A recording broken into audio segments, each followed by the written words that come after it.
effort, even for myself, just to get people to speak on key issues. Women shy away from that, and I'm not being stereotypical here. This is the reality. So women must step up onto the public platform. The other thing is that women must understand how the media works. Uh, it's unfortunate, but our male newsmakers really know how the media works. I sit here, and the people who call me with requests for coverage, or who call to complain about coverage, or who call to put their voice across on key issues, are always men. Women just don't speak up. They don't know who I am. They don't know who the editor of whatever publication. They don't know who edits the Standard or who is the boss at KTN. But men know all these tricks. Uh, so, am I still on?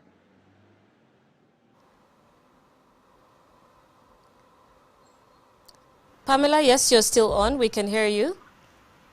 I'm sorry, I thought you'd lost me again. Yeah, so I was just saying that women must really learn how the media works, understand how to get your across your story, how to get across your view. And then the other thing is that the digital platform, right now I speak to my children, and they just rely on what is on the digital in the digital space. All this formal or whatever traditional media, like the newspapers and TV, they don't even watch news, because they'll tell me that they get news from somewhere online. They know how they'll get the news. So this is a space that women must understand. They must know how to use the digital space. They must know how to navigate social media. They must know how to present themselves on social media. And these are skills that they must go out of their way to acquire. But I think I should also speak a little about our own efforts in trying to get the woman's voice heard. Uh, as Peter has talked about Business Daily and what it has done with the top women under 40 and many other products, including enterprise sections where we feature both men and women. We also recently introduced a pullout called Powering SMEs, where we feature both men and women in the SME sector alike.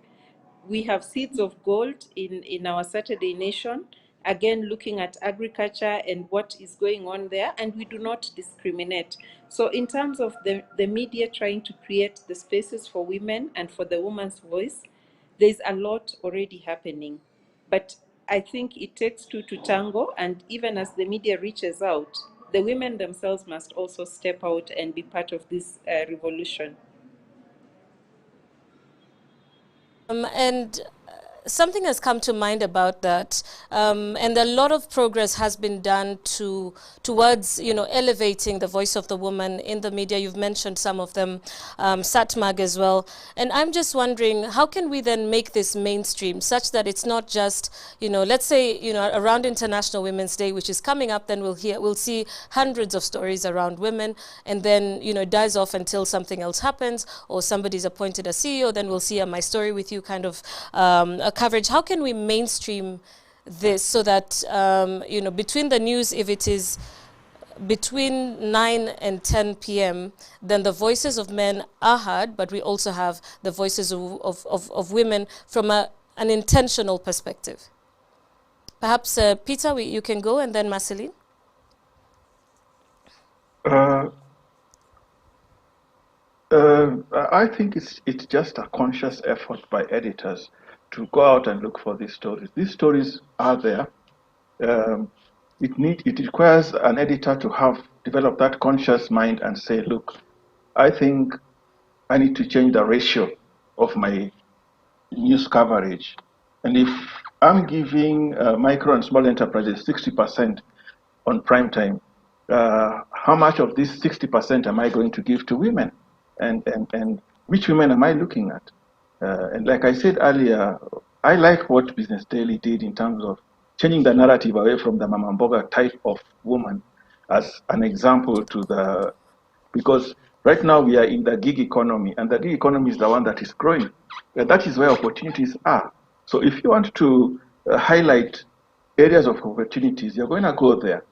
Yes, the Mama Mboga is important as showing that you can rise from wherever you are and you can save and all that. But if I'm, for instance, the head of the banking sector regulator, for instance, and I tweet Mama Mboga, I'm reinforcing that stereotype, and the newsrooms will pick this up. And of course, since I'm the head of that organization, they will blow it up and it will be their story. And of course, the Western media love this, then they lap it up because it reinforces that image of the African as somebody who really has to use the basic tools of the 18th century to try and get to etch out a living. That is not where we are right now. Right now, we are in the 21st century. Kenya is the biggest, one of Africa's biggest players in the gig economy. Our gig economy is thriving. So I, as an editor, if I was in the newsroom right now, I would make that conscious effort to look for these narratives. How do women get into the gig economy, for instance? That would be a very important story for me because uh, that is where the opportunities are, and that is where we need to look for them.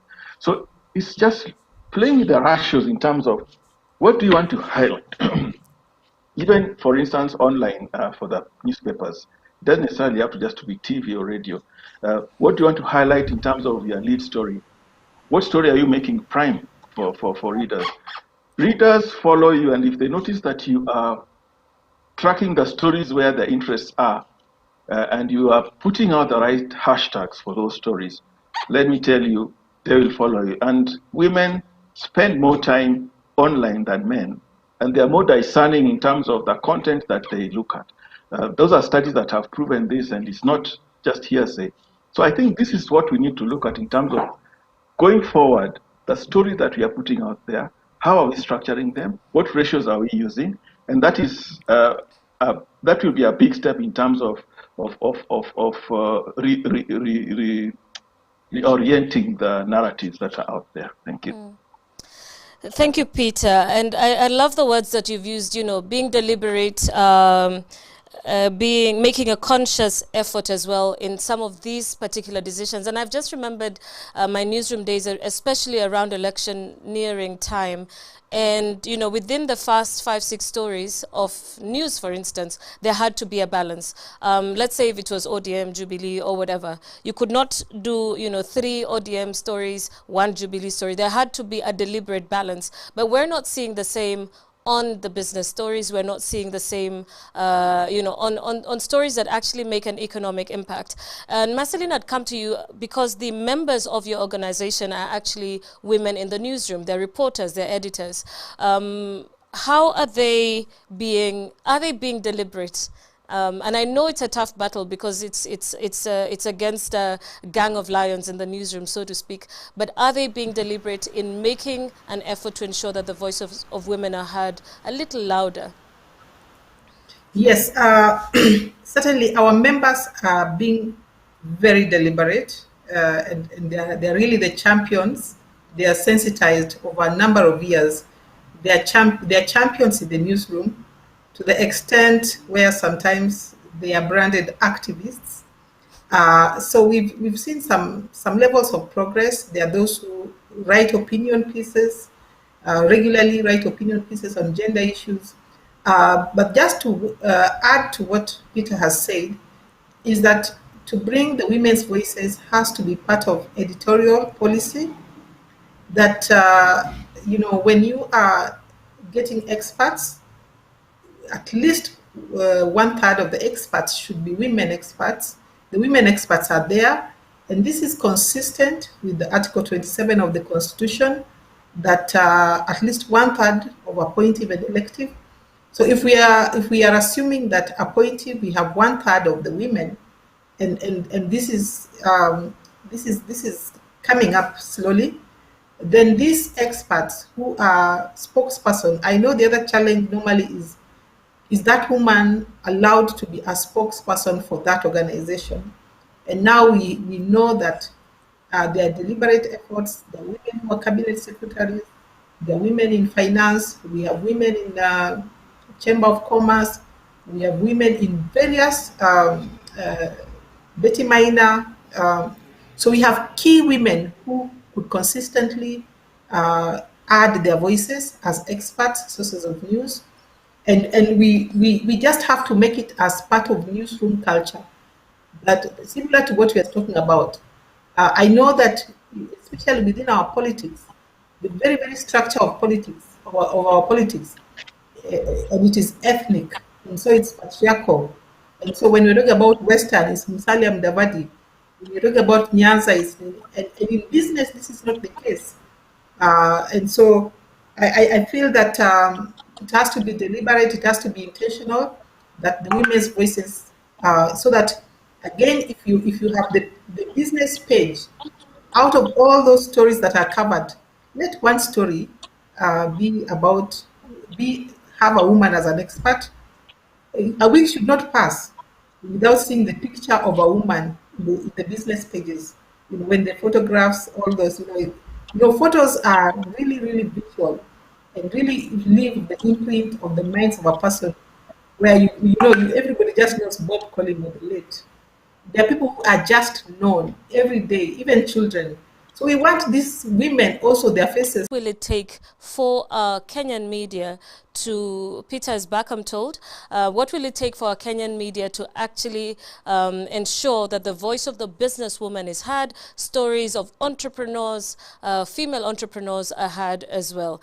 So I'll take a final round of questions. We've got just under 5 minutes to go, so about a minute each. We'll start with you, Peter. Your final comments and what you think it will take to ensure that, the voice of the woman and the businesswoman is heard in the media. I think it will require conscious effort within editorial to look at their programming, to look at their content. If you're a newspaper, you look at their content, especially business. And I think business actually has the biggest opportunity for innovation.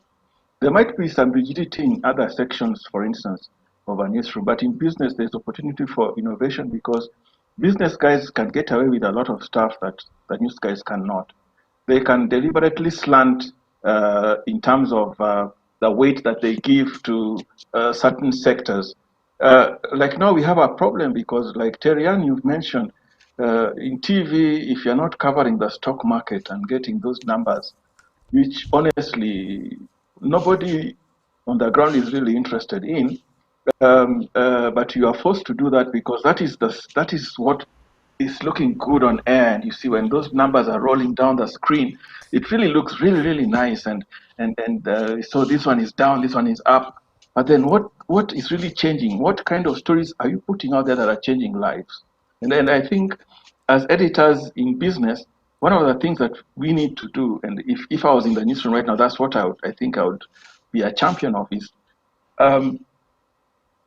looking at for those that are transformational at the microeconomic sector where the jobs need to be created to get women out of poverty. The young people out of poverty, most of them are women. And to empower them, you need to have these stories told. And I think that is what we need to do. It has to be a conscious effort directed within the business desks. And I keep saying this, business desks have the biggest opportunity for innovation within a newsroom because they cover what many see as niche, but it's not really niche.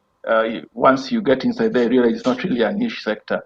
But they have the biggest opportunity for innovation in terms of moving things forward. And that's why I keep giving the example of Business Daily, because Business Daily has done a lot in terms of innovation that other sections, other newspapers would not have been able to do because they were given the leeway to do that by management. And I think even management has a big role to play in this in terms of directing these kinds of innovations and embracing the same going forward.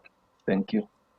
Thank you, Peter. We'll come to you, Pamela, for your final comments and perhaps your take on what it would take to actually get more women in the media, women's voices in the media, because we know the impact that will have, or the trickle-down effect that would have on other women entrepreneurs or MSMEs.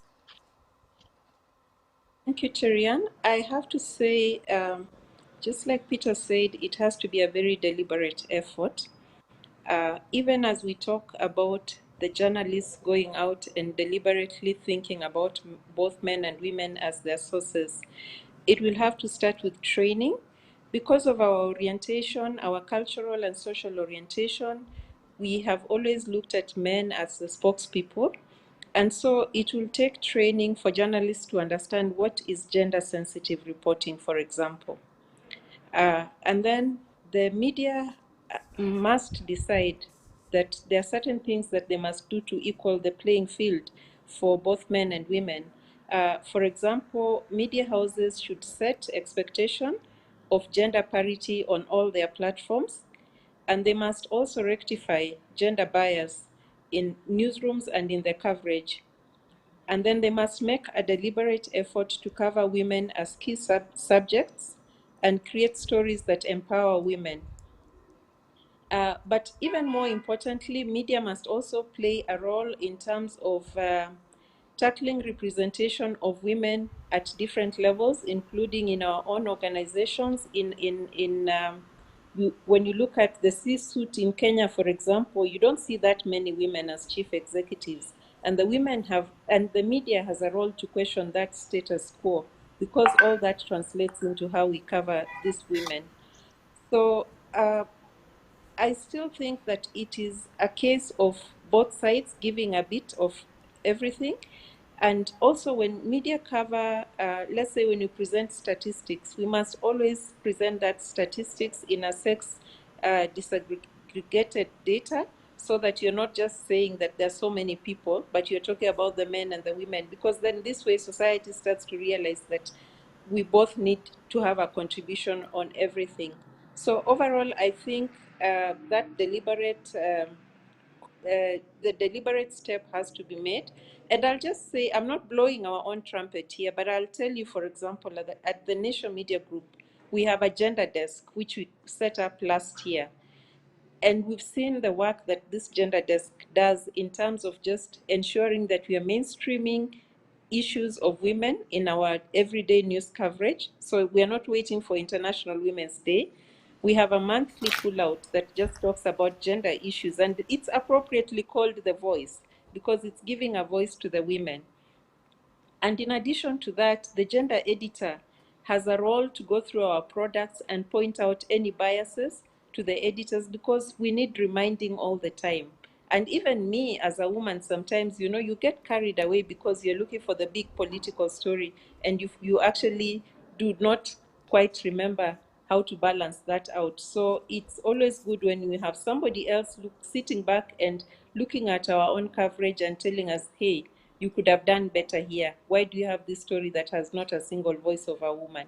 So those kind of deliberate efforts, I think if all newsrooms made that kind of deliberate effort, we'll be going a long way in terms of just creating a more level playing field and giving women their rightful voice within the media. Thank you very much, Pamela. And it's great to hear about the gender desk, which I didn't know about. And I hope other media houses, such as the ones I've worked for, will also set up a gender desk, because this is such an important and timely desk to have in any newsroom. Marceline, we'll come to you now for your final comments and, of course, your thoughts on the way forward on how we can elevate the voice of the Kenyan businesswoman in the newsroom. Ryan, I think it's first for everybody to recognize that elevating the voice of women, businesswomen in the media, is going to be very beneficial to different groups. It's going to bring more, create jobs. It's going to bring income. It's going to bring taxes, so that people buy into it. That if these voices are brought on board, then they are actually able to resolve many issues. With that recognition, there comes the actual vision that we actually need gender parity. We need to remove the stereotypes from our newsrooms. When we now begin to when we have that vision, then we can now begin to break it down into actually what it takes, what kind of stories, where the experts, and now we begin to bring the partnerships on board. People like us, partnering with Nation, partnering with all media houses. We bring the training, we bring the story grants, we bring the data analysis, research, regular research, And I think, like Pamela has shared, we need to see results, people taking action. And I want to say that with time, as we assess what is the impact, there are so many people who love the gender as a news value. They're interested in that story. I'm happy. I think I'll be calling Nation to just find out what is the result, what are the statistics with regard to these pages, these gender pages. Many people are interested in these gender stories. So I feel that it can be done. Next time we have this conference, I know that our data should be different. Thank you.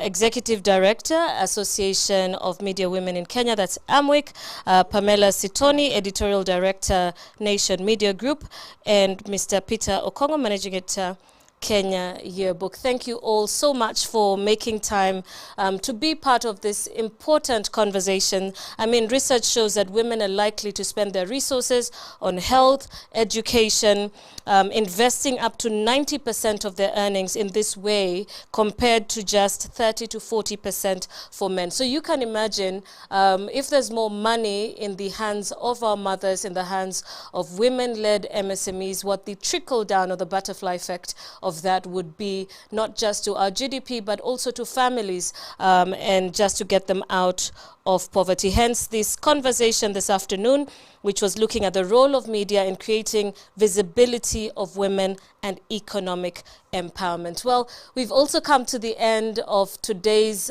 sessions. This has been the Women's Economic Forum Kenya. We kicked off bright and early this morning at about 9:45. We've had some incredible conversations from manufacturing, agriculture, now media. There's so much more we are expecting again tomorrow. We kick off at 9 a.m. We'll send the links through our social media platforms. Remember, the hashtag to follow is Women Economy KE. Women Economy KE, that's on Twitter, and we'll also share some of the social media channels that you should be following. We'll also be live on YouTube the whole of tomorrow, so do not be left behind. This has been the Women's Economic Forum Kenya. This is a premier networking and information sharing forum. The conference will be the ground zero for women's economic emancipation aimed at unlocking women's economic potential. My name is Terry-Ann Chebet, and it's been an absolute pleasure to be part of this conversation. And thanks to you as well, and see you tomorrow.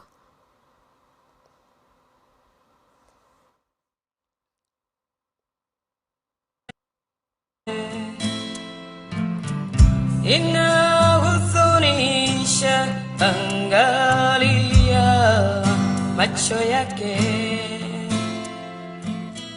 yanahuzunisha. You deserve a lot of respect, Mama Africa, for the big role you play. You deserve acknowledgement, Mama Africa. In the community, you deserve a lot of respect, Mama Africa, for the big role you play. You deserve acknowledgement, Mama Africa. In the community, oh, Mama Africa. Hana lolote shindwa atafanya nini? Ana watoto wanahitaji chakula, mavazi na pia elimu. Oh, Mama Africa, Mama Africa.